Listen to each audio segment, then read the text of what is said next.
Chapter 14. Norbert, the Norwegian, Ridgeback. Quirrell, however, must have been braver than they'd thought. In the weeks following up, he did seem to be getting paler and thinner, but it didn't look as though he'd cracked yet. Every time they passed the third floor corridor, Ron, Harry, and Hermione would press their ears to the door to check that Fluffy was still growling inside. Snape was sweeping about in his usual bad temper, which surely meant that the stone was safe. Whenever Harry passed Quirrell these days, he gave him an encouraging sort of smile, and Ron had started telling people off for laughing at Quirrell's stutter. Hermione, however, had more on her mind than the Philosopher's Stone. She started drawing up revision timetables and color-coding all her notes. Harry and Ron wouldn't have minded, but she kept nagging them to do the same. Hermione, these exams are ages away. 10 weeks. Hermione snapped. That's not ages. That's like a second to Nicholas Flamel. But we're not 600 years old, Ron reminded her. Anyway, what are you revising for? You already know it all. What am I revising for? Are you mad? You realize we need to pass these exams to get into the second year. They're very important. I should have started studying months ago. I don't know what's gotten into me. Unfortunately, the teachers seemed to be thinking along the same lines as Hermione. They piled so much homework on them that the Easter holidays weren't nearly as much fun as the Christmas ones. It was hard to relax with Hermione next to you, reciting the 12 uses of dragon's blood, or practicing wand. Movements! Moaning and yawning, Harry and Ron spent most of their free time in the library with her, trying to get through all their extra work. I'll never remember this, Ron burst out one afternoon, throwing down his quill and looking longingly out of the library window. It was the first really fine day they'd had in months. The sky was clear, forget-me-not blue, and there was always a feeling in the air of summer coming. Harry, who was looking up Diddony in 1000 Magical Herbs and Fungi, didn't look up until he heard Ron say, Hagrid, what are you doing in the library? Hagrid shuffled into view, hiding something behind his back. He looked very out of place in his moleskin overcoat. Just looking, he said in a shifty voice. And they got their interest at once. And what are you lot up to? He looked suddenly suspicious. You're not still looking for Nicholas Flamel, are you? Oh, we found out who he was ages ago, said Ron impressively. And we know what that dog's guarding. It's the Philosopher's Stone. Shh! Hagrid looked around quickly to see if anyone was listening. Don't go shouting about that. What's the matter with you? There are a few things we wanted to ask you. As a matter of fact, said Harry, about what's guarding the stone, apart from Fluffy. Shh! Hagrid said again. Listen, come and see me later. I'm not promising I'll tell you anything, mind. But don't go rapping about it in here. Students aren't supposed to know. Don't think I told you. See you later then, said Harry. Hagrid shuffled off. What was he hiding behind his back? Said Hermione thoughtfully. Do you think it had anything to do with the stone? I'm going to see what section he was in, Ron said. He'd had enough of working. He came back a minute later with a pile of books in his arms and slammed them on the table. Dragons, he said. Hagrid was looking up stuff about dragons. Look at these. Dragon species of Great Britain and Ireland. From Egg to Inferno. A Dragon Keeper's Guide. Hagrid's always wanted a dragon. He told me so the first time I ever met him, said Harry. But it's against our laws, said Ron. Dragon breeding was outlawed by the Warlocks Convention of 1709. Everyone knows that. It's hard to stop muggles noticing us if we're keeping dragons in the back garden. Anyway, you can't tame them. It's dangerous. You should see the burns Charlie's got of wild ones in Romania. But there aren't wild dragons in Britain. Of course there are, said Ron. Common Welsh Green and Herbadine Blacks. The Ministry of Magic has a job hushing them up. I can tell you. And I'll have to keep putting spells on muggles who've spotted them to make them forget. So what on earth's Hagrid up to? Said Hermione. When they knocked on the door of the groundkeeper's hut an hour later, they were surprised to see all the curtains were closed. Hagrid called in, "Who is it?" before he let them in and then shut the door quickly behind them. It was stiflingly hot inside. Even though it was such a warm day, there was a blazing fire in the grate. Hagrid made them tea and offered them stout sandwiches, which they refused. "So you wanted to ask me something?" "Yes," said Harry. There was no point beating about the bush.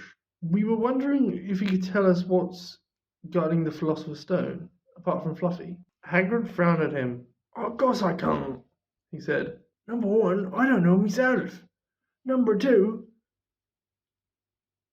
you know too much already. So I wouldn't tell you if I could. That stone's here for a good reason. It was almost stolen out of Gringotts. Oh, I suppose you worked that out and all. Beats me how you know about Fluffy." "Oh, come on, Hagrid. You might not want to tell us, but you do know. You know everything that goes on around here," said Hermione in a warm, flattering voice. Hagrid's beard twitched, and they could tell he was smiling. "We only wondered who had done the guarding, really," Hermione went on. "We wondered who Dumbledore had trusted enough to help him, apart from you." Hagrid's chest swelled at these last words. Harry and Ron beamed at Hermione. "Well, I don't suppose it could hurt to tell you. Let's see, he borrowed Fluffy from me. Then some of the teachers did enchantments.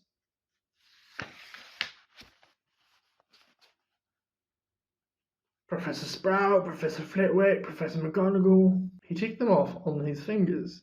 "Professor Quirrell and Dumbledore himself did something, of course.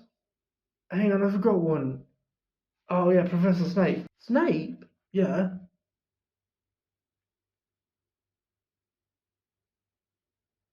"You're not still on about him, are you?" "Snape helped protect the stone. He's not about to steal it." Harry knew Ron and Hermione were thinking about the same thing as he was. If Snape had been in on protecting the stone, it must have been easy to find out how the other teachers had guarded it. He probably knew everything, except, it seemed, Quirrell's spell and how to get past Fluffy. "You're the only one who knows how to get past Fluffy, aren't you, Hagrid?" said Harry anxiously.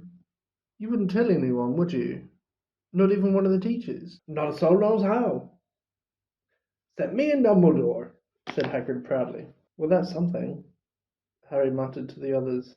"Hagrid, can we have a window open? I'm boiling." "Can't, Harry, sorry," said Hagrid. Harry noticed him glance at the fire. Harry looked at it too. "Hagrid, what's that?" He already knew what it was. In the very heat of the fire, underneath the kettle, was a huge black egg. "Ah," said Hagrid, fiddling nervously with his beard. Sir, where did you get it, Hagrid?" said Ron, crouching over the fire to take a closer look at the egg. "It must have cost you a fortune." "Won it?" said Hagrid. "Last night I was down in the village having a few drinks and got into a game of cards with a stranger. I think he was quite glad to get rid of it, to be honest." "But what are you going to do with it when it's hatched?" said Hermione. "Well, I've been doing some reading," said Hagrid, pulling a large book from under his pillow. "Got this out of the library. Dragon breeding for pleasure and profit. It's a bit out of date, of course, but it's all in here. Keep the egg in the fire, 'cause their mothers breed them in, See, and when it hatches, feed it a bucket of brandy mixed with chicken blood every half hour. And see here how to recognise different eggs. What I got there is a Norwegian Ridgeback. They're rare, them. He looked very pleased with himself, but Hermione didn't. Hagrid, you live in a wooden house, she said. But Hagrid wasn't listening. He was humming merrily as he stoked the fire. So now they had something else to worry about. What might happen to Hagrid if anyone found out he was hiding an illegal dragon in his hut?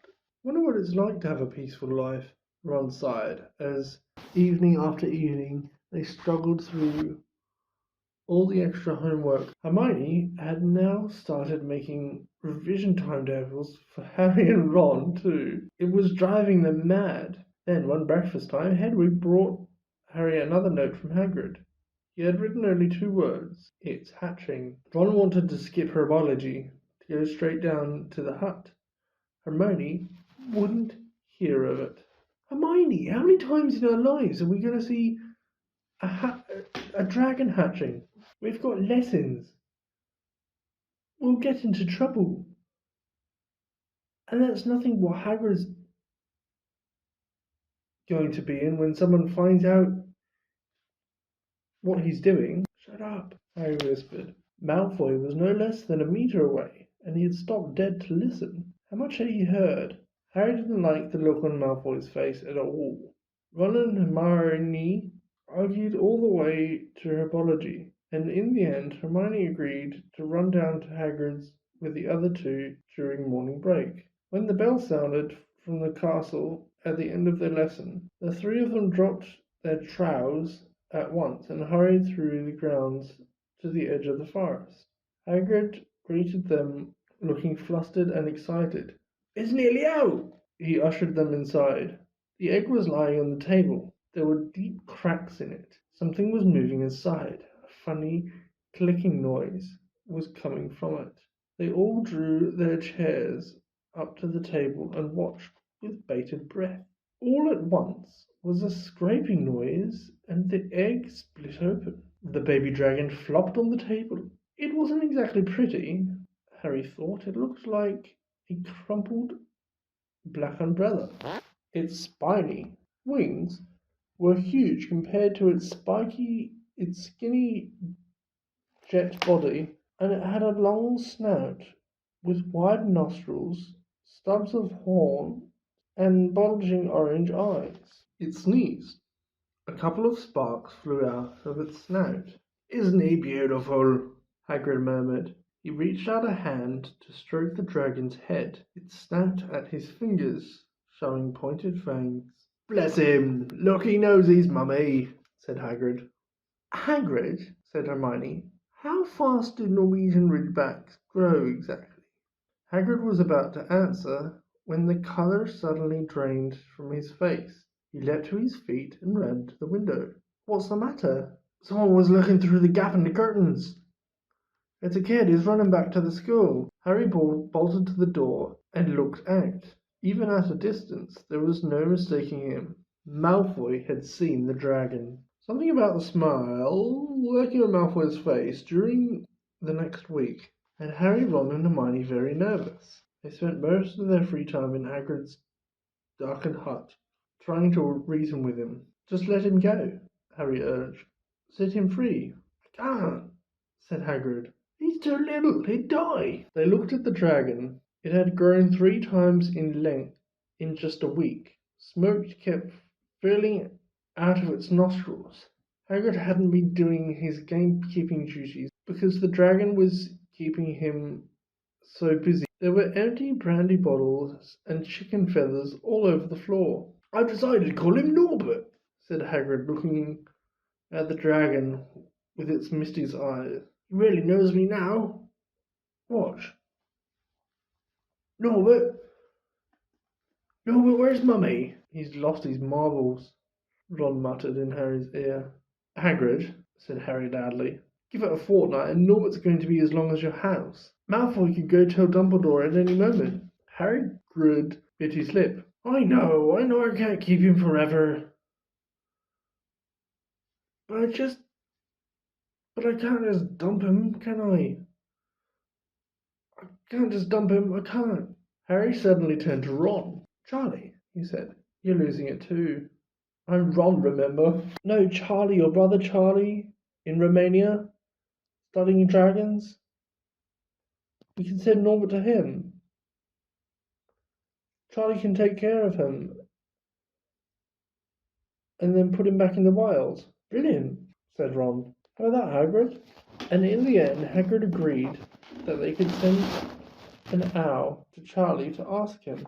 The following week dragged by. Wednesday night found Hermione and Harry sitting alone in the common room, long after everyone else had gone to bed. The clock on the wall had just chimed midnight when the portrait hole burst open. Ron appeared out of nowhere and pulled off Harry's invisibility cloak. He had been down at Hagrid's hut helping him feed Norbert, who was now eating dead rats by the crate. It bit me, he said, showing them his hand, which was wrapped in a bloody handkerchief. I'm not going to be able to hold a quill for a week.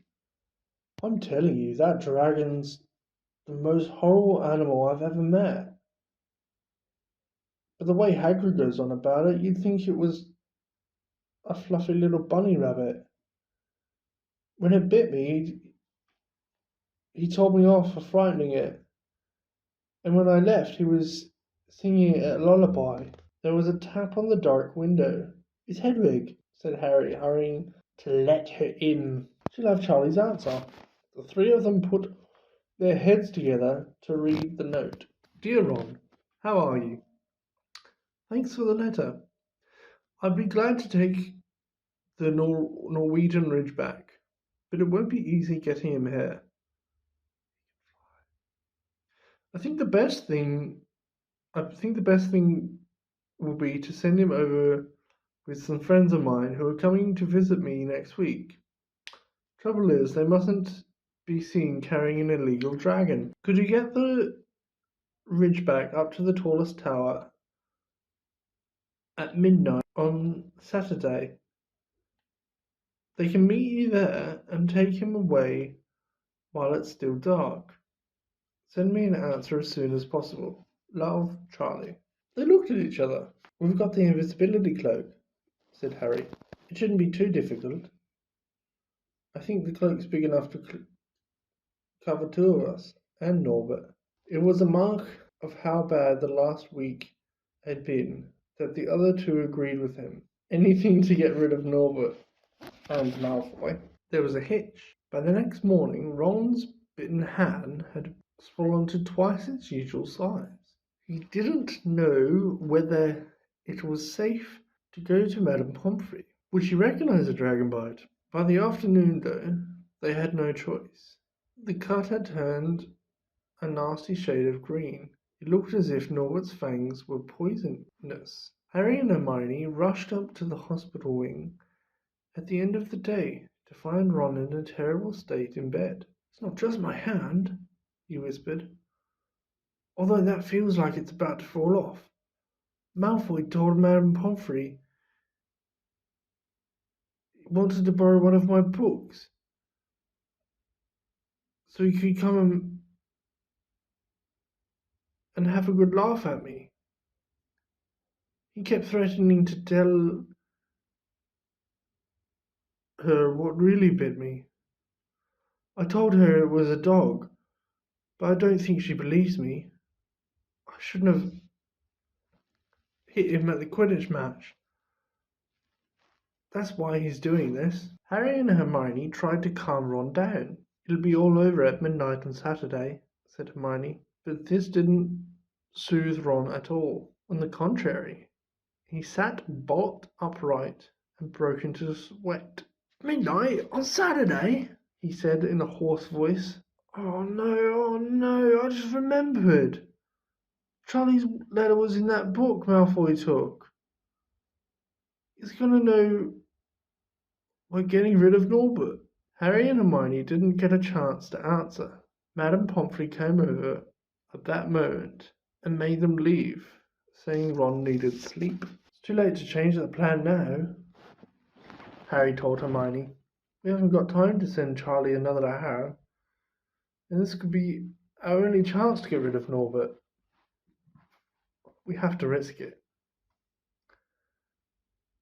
And we have got the invisibility cloak. Malfoy doesn't know about that. They found Fang the Broadhound sitting outside with a bandaged tail when they went to tell Hagrid, who opened a window to talk to them. I won't let you in, he puffed. No, it's at a tricky stage. Nothing I can't handle. When they told him about Charlie's letter, his eyes filled with tears, although that might have been because Norbert had just bitten him on the leg. Oh, it's all right. He only got my paw. Just playing. He's only a baby after all. The baby banged its tail on the wall, making the windows rattle. Harry and Hermione walked back to the castle, feeling Saturday couldn't come quickly enough. They would have felt sorry for Hagrid when the time came for him to say goodbye to Norbert, if they hadn't been so worried about what they had to do. It was a very dark, cloudy night, and they were a bit late arriving at Hagrid's hut, because they had to wait for Peeves to get out of the way in the entrance hall, where he'd been playing tennis against the wall. Hagrid had Norbert packed and ready in a large crate. "It's got a lot of rats and some brandy for the journey," said Hagrid in a muffled voice. "And I've packed his teddy bear in case he gets lonely." From inside the crate came ripping noises that sounded to Harry as though Teddy was having his head torn off. "Bye-bye, Norbert," Hagrid sobbed as Harry and Hermione covered the case with the invisibility cloak and stepped underneath themselves. "Mummy will never forget you." How they managed to get the crate back up to the castle, they never knew. Nearly there, Harry panted, as they reached the corridor beneath the tallest tower. Then a sudden movement ahead of them made them almost drop the crate. Forgetting they were already invisible, they shrank into the shadows, staring at the dark outlines of two people grappling each other 3 meters away. A lamp flared. Professor McGonagall, in a tartan dressing gown and a hairnet, had Malfoy by the ear. "Detention," she shouted. 20 points from Slytherin. Wandering around in the middle of the night. How dare you? You don't understand, Professor. Harry Potter's coming up. He's got a dragon. What utter rubbish. How dare you tell such lies?